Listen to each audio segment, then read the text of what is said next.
បាទពុកម៉ែបងប្អូនសបោលីមុកមន់លីមុកគោឬក៏កាក់សំណប់ផ្សេងមែនអត់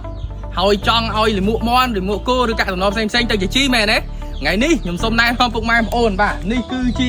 កពូកនេះបាទគឺជាការធ្វើជីកប៉ុកហើយការធ្វើជីកប៉ុកនេះគឺយើងមានលីមុកគោលីមុកមន់និងកាក់សំណប់ផ្សេងដែលគេបោះចោលណាហើយចង់បង្ហាញពុកម៉ែបងប្អូនថ្ងៃនេះគឺពិសេសមែនតើចកានេះគឺគាត់ចេះធ្វើជីកប៉ុកខ្លួនឯងអញ្ចឹងកាត់បន្ថយចំណាយច្រើនណាបាទមិនបាច់ចាំទៅទិញជីអស់លុយទេហើយអ្វីទៅកាន់តែពិសេសចង់ឲ្យវាទៅជាជីបាទឬក៏ទៅជាជីកប៉ុក 100% ហើយកាច់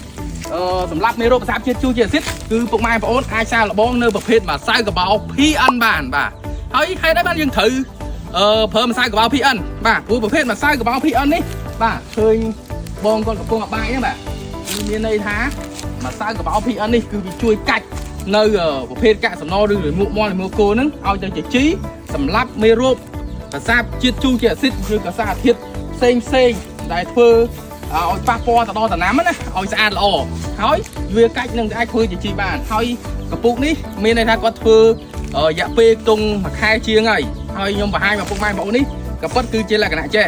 បើសិនជាយើងបាយកបោឲ្យត្រូវស្តង់ដារហ្មងមានន័យថា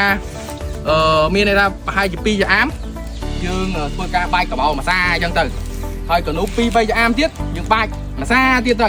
ហើយ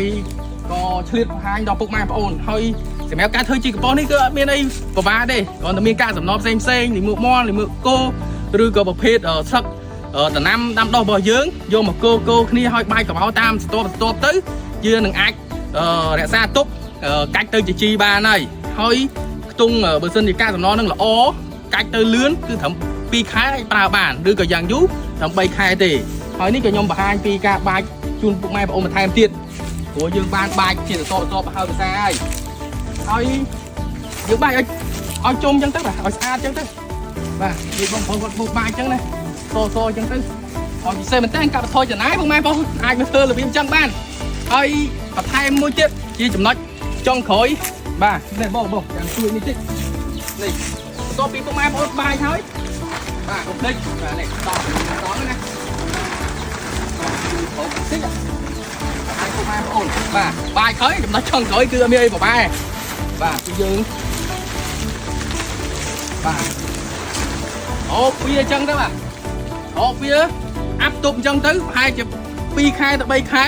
គឺយើងអាចយកមកប្រើប្រាស់ទៅលើដំណាំកសិកម្មបានហើយបើចង់ដឹងព័ត៌មានលម្អិត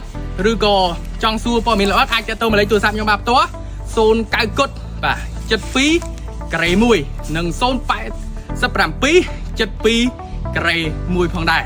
ហើយអរគុណច្រើនពុកម៉ែបងប្អូនបាទបាយបាយ